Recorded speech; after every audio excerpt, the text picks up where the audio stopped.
OJs are an American R&B male vocal group who were formed in 1958 and are still going with two of the original five members.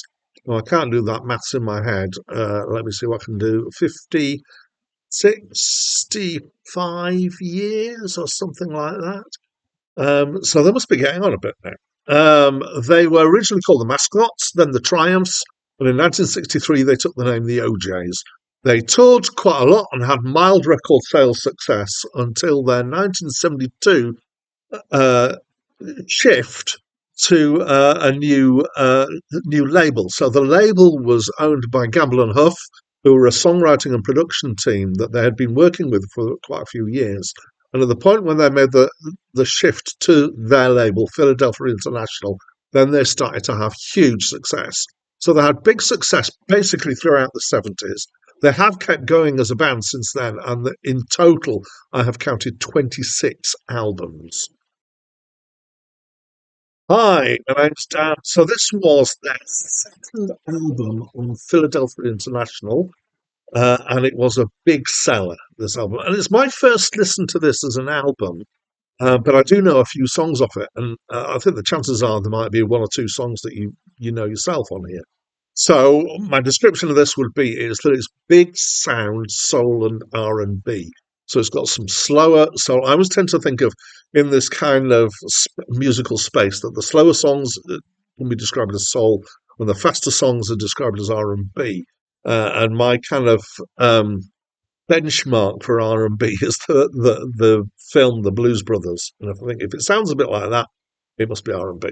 And actually, there's one track here which is For the Love of Money, which I would describe as being funk, which is even further out than R&B, I guess. I really enjoyed listening to this album. So here's what I think is good about this, and it's something quite specific, which is that it's got big production. So it's got strings and it's got brass and it's got kind of all the usual suspects of bass drums, guitars, organ, those kind of things. But it doesn't feel like it's lost any soul as a result of the size of the production. And this is not an easy thing to do. Um, and often, the larger the production, the less human it feels. And it's kind of there's some kind of assumption that I and maybe other people make is that if you got something that's got a little bit of is under less produced, it's got a bit more humanity to it because it's got a little bit more in the way of errors, that makes it feel more real. This isn't it is polished, but it somehow doesn't lose that feeling of being real and of being having music with soul in it. Uh, so, in fact, I would say that music like this is why I can be really quite down on a lot of post 1980s soul and R&B. So somewhere around 1980, a lot of it seemed to lose this feel to it. So somehow, I don't know how they managed it on albums like this. It's got it in spades, and 70s soul and R&B is where you can often find this. What I really enjoy here. And soul isn't my, home stamping ground. I'm a little bit out of my comfort zone here.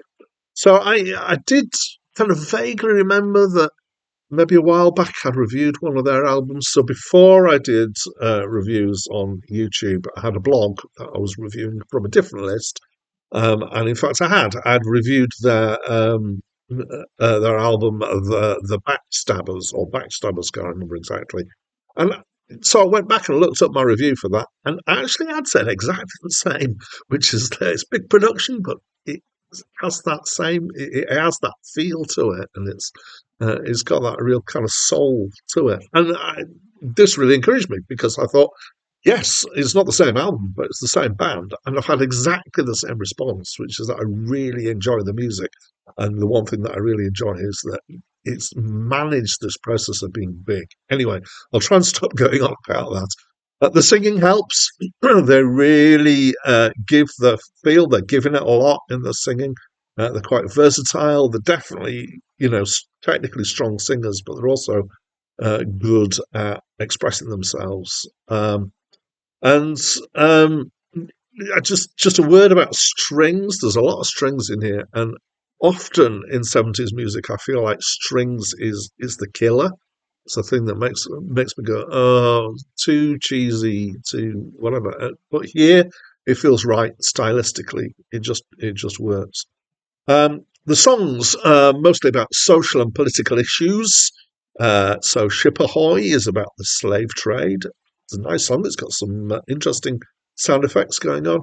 Don't Call Me Brother is about bad people. It's a long track, about 8 minutes odd long. And it's got a typical bit of soul storytelling in the middle, the sort of thing you can imagine going on in a concert, as well as start kind of talking about something that happened in their life. Put Your Hands Together as an encouragement to pray for the world. There's a few relationship and love related songs in here as well in the mix. Um, so, I mean, again, the lyrics, maybe at times some of them are a little bit on the cheesy side, but I didn't find it so much. And I did enjoy it a lot. In fact, I wasn't expecting to enjoy it as much as I did. My first listen, I listened in the car as I was commuting, which I often do for one of my listens. And I just found I was really getting into it. And it's musically really strong. I was really transported by it. So, which is why I've given it such a high score. I really like this album. So, that's what I think. As always, I'd love to know what you think. So, please do share by leaving a comment down below. And that's it from me for now.